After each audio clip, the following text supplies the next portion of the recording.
غمبر اسلام کا طرز حکمرانی، جسے عہد نبوی یا خلافت راشدہ کے دور کے نام سے جانا جاتا ہے، اسلام میں حکمرانی کے لیے ایک اہم نمونہ کے طور پر کام کرتا ہے۔ اسے اکثر صحیح ہدایت یافتہ یا صالح خلافت کہا جاتا ہے، جس میں حکمرانی میں اسلامی اصولوں کی پابندی پر زور دیا جاتا ہے۔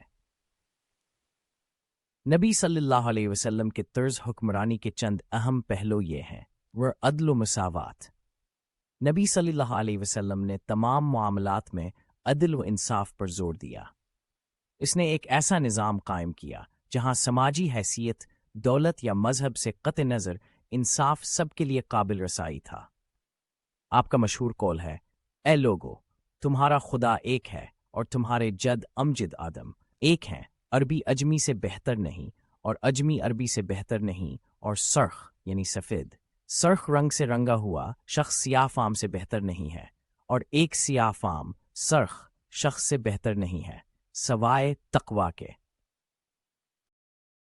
مشاورت شوری۔ رسول اللہ صلی اللہ علیہ وسلم اپنے صحابہ سے حکمرانی اور فیصلہ سازی کے معاملات میں باقاعدگی سے مشورہ کرتے تھے۔ اس نے حکمرانی کے لیے شراکتی نقطہ نظر کا مظاہرہ کرتے ہوئے ان کے مشاورے اور آراء طلب کیں۔ شورا کا یہ اصول اسلامی طرز حکمرانی کا بنیادی ستون ہے۔ ہمدردی اور رحم۔ نبی صلی اللہ علیہ وسلم نے مفتوحہ آبادیوں سمیت لوگوں کے ساتھ اپنے معاملات میں ہمدردی اور رحم کا مظاہرہ کیا۔ اس نے انتقام پر رحم کو ترجیح دی اور جب بھی ممکن ہو سزا پر معافی کو ترجیح دی۔ قانون کی حکمرانی۔ پیغمبر اسلام نے اسلامی قانون، شریعت کے اصولوں پر مبنی ایک قانونی ڈھانچہ قائم کیا۔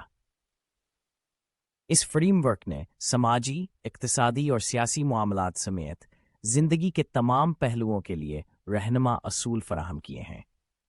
اس نے قانون کی حکمرانی کو برقرار رکھا اور اس بات کو یقینی بنایا کہ وہ خود بھی اس کے حکم کے تابع ہوں۔ 5 خدمت اور عاجزی۔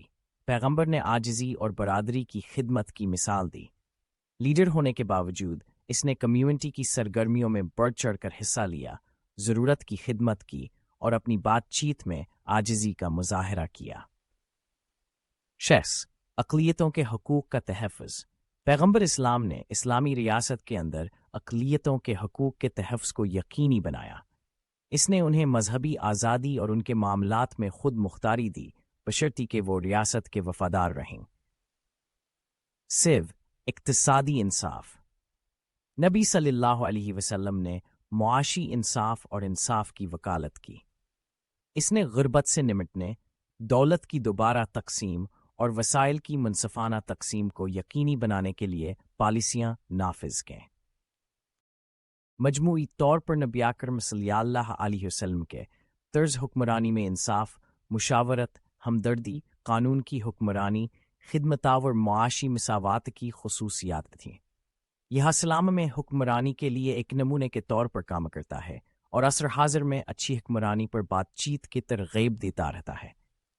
انصاف اور مساوات کے لیے پیغمبر اسلام کی وابستگی کو واضح کرنے والی بے شمار مثالیں موجود ہیں۔ یہاں چند قابل ذکر مثالیں ہیں۔ پیروکاروں کے ساتھ سلوک۔ پیغمبر محمد نے اپنے تمام پیروکاروں کے ساتھان کے سماجی حیثیت، نسل یا معاشی پس منظر سے قطع نظر انصاف اور مساوات کے ساتھ سلوک کیا۔ اس نے خدا کے سامنے تمام مومنین کی برابری پر زور دیا، چاہے ان کی عالمی حیثیت کچھ بھی ہو۔ اسکیم سال مختلف پس منظر سے تعلق رکھنے والے افراد کے ساتھان کی صحبت میں دی گئی تھی، بشمول سابق غلام، سوداگرہ اور قبائلی رہنما۔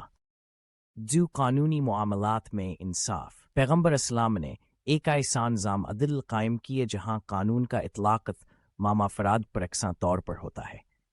ایسی کی مثالیں ہیں جہاں اس نے انصاف کے حق میں فیصلہ دیا، چاہے اس کا مطلب اپنے رشتہ داروں یا قریبی ساتھیوں کے خلاف ہی کیوں نہ ہو۔ ایک مشہور واقعہ الاقراء ابن حابس نامی ایک غریب آدمی اور طاقتور صحابی عمر بن الخطاب کے درمیان جھگڑا ہے۔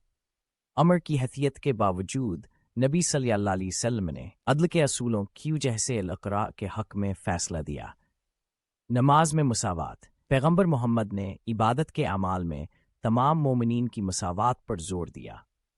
اجتماعی نماز کے دوران سماجی حیثیت یا دولت کی بنیاد پر کوئی امتیاز نہیں تھا۔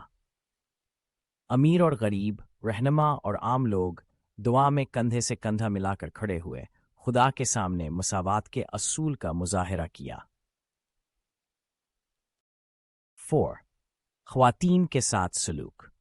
پیغمبر اسلام نے معاشرے میں خواتین کی حیثیت کو بہتر بنانے کے لیے کئی اصلاحات نافذ کیں، جن میں انہیں وراثت، تعلیم اور عوامی امور میں شرکت کے حقوق دینا شامل ہیں۔ اس نے اس وقت کے مروجہ ثقافتی اصولوں کے برعکس خواتین کی مساوی قدر اور وقار پر زور دیا۔ 5. غیر مسلموں کے ساتھ منصفانہ سلوک۔ پیغمبر اسلام نے اسلامی حکمرانی کے تحت رہنے والے غیر مسلموں کے ساتھ منصفانہ سلوکا اور تحفظ پر زور دیا۔